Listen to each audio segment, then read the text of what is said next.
بسم اللہ الرحمن الرحیم 28 صفر 1448 ہجری 12 اگست سن 2026 بروز بدھ۔ روزانہ کے معمول کے مطابق کچھ دین کی باتیں کرنے کا ارادہ ہے۔ اللہ تعالیٰ توفیق عطا فرمائے، حق اور سچ بات کرنے کی توفیق اور سعادت عطا فرمائے۔ غیبت ایک کبیرہ گناہ ہے۔ غیبت کس کو کہتے ہیں؟ کہ کسی کے پیٹھ پیچھے کوئی اس کی برائی کرنا، اس کے بارے میں کوئی بات کرنا اور وہ بات اس کے اندر موجود ہو۔ بعض لوگ کہتے ہیں صحیح میں صحیح بات کہہ رہا ہوں، یہ بات اس کے اندر موجود ہے۔ بھائی موجود ہے اس لیے تو غیبت کہتے ہیں۔ اگر اس میں موجود نہیں ہے تو وہ بہتان ہے، وہ الگ گناہ ہے۔ غیبت جو ہے بہت بڑا کبیرہ گناہ ہے، جس کی وجہ سے معاشرہ جو ہے خراب ہوتا ہے، آپس کے تعلقات خراب ہوتے ہیں، گھر کے اندر لڑائی جھگڑے فساد ہوتا ہے، رشتہ داریاں ٹوٹتی ہیں۔ سمجھ آتا؟ غیبت کرنے والا بھی گناہ گار ہے اور سننے والا بھی گناہ گار ہے۔ بات سمجھے نا؟ آپ کے سامنے کوئی آ کر غیبت کرتا ہے کہ بھی فلانا بندہ جو ہے آپ کے بارے میں یہ کہہ رہا تھا، تو اس سے بچنے کا، غیبت سننے سے بچنے کا طریقہ یہ ہے کہ اس کو کہا جائے کہ بھائی اس نے تو اگر میری برائی کی ہے، کوئی غیبت کی ہے، وہ تو آپ میرے سامنے نہیں کی، آپ کے سامنے تو نہیں کی نا، آپ کے سامنے کی ہے تو مجھے کیوں بتا رہے؟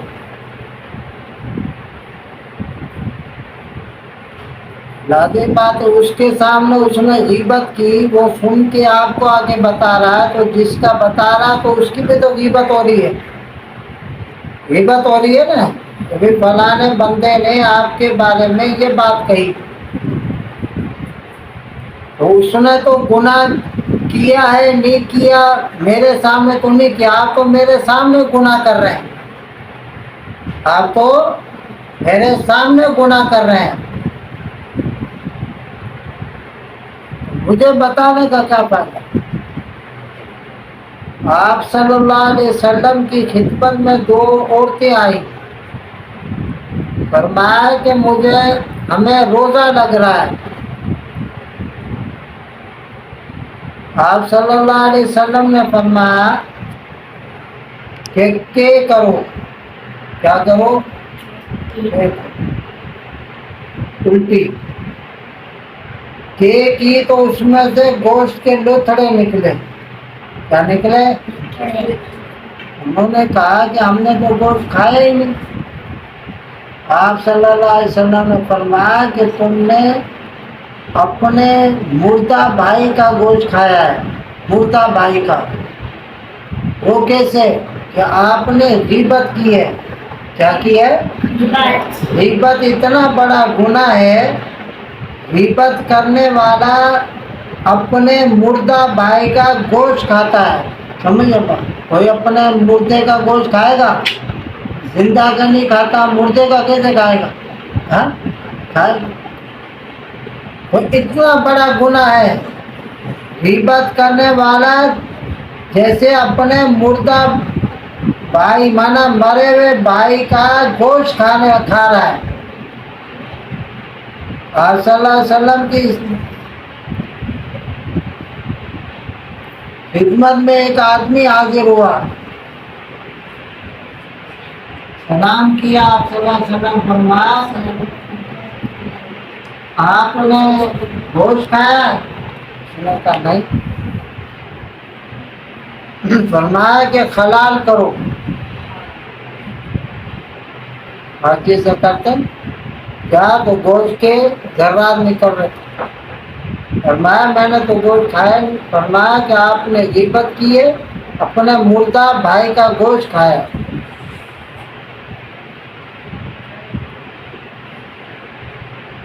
غیبت جو ہے وہ زنا سے بھی بدتر ہے، زنا سے بھی بدتر گناہ، کیونکہ زنا کرنے والا کم سے کم اس گناہ کو گناہ سمجھتا ہے اور اس کو غلط سمجھتا ہے، لیکن غیبت کرنے والا اس کو غلط سمجھتا ہی نہیں ہے، اس کو گناہ ہی نہیں سمجھتا کہ کتنا بڑا کبیرہ گناہ وہ کر رہا ہے۔ اس لیے اس بات سے یہ حقیقت واضح ہو گئی کہ کبھی بھی کسی کی بات پہ یقین جلدی سے نہیں کرنا چاہیے جب تک کہ بات کی تحقیق نہ ہو جائے۔ بات سمجھے نا؟ کسی نے آپ کو آ کے کہہ دیا کہ بھئی فلانا آپ کے بارے میں یہ کہہ رہا ہے، اب آؤ دیکھا نہ تاؤ دیکھا، لڑائی جھگڑا شروع۔ ایسے ہی ہے، لڑائی جھگڑا جب لڑائی ہو جاتی ہے، متا وتا پھوٹ جاتا ہے، جب عقل ٹھکانے آتی ہے تو پتہ چلتا ہے کہ اصل ماجرا تو کچھ ہو رہی ہے۔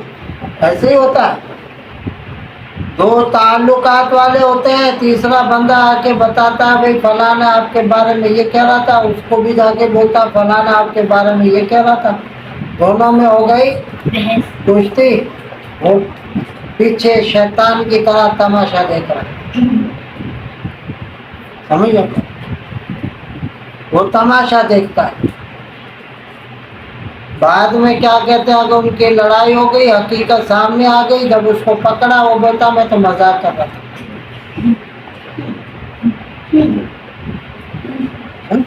ادھر کام پورا ہو گیا، ادھر مذاق چل رہا، یہ مذاق تھوڑی۔ تو غیبت کے گناہ سے بچیں، کسی کی بھی برائی نہ کریں، اور کوئی آ کے کسی کی برائی کر رہا ہے تو اس کو کہیں کہ بھائی اس نے تو گناہ میرے سامنے نہیں کیا، آپ تو میرے سامنے کر رہے ہیں، چھوڑ دیں اور اس بات کی تحقیق کر لیں۔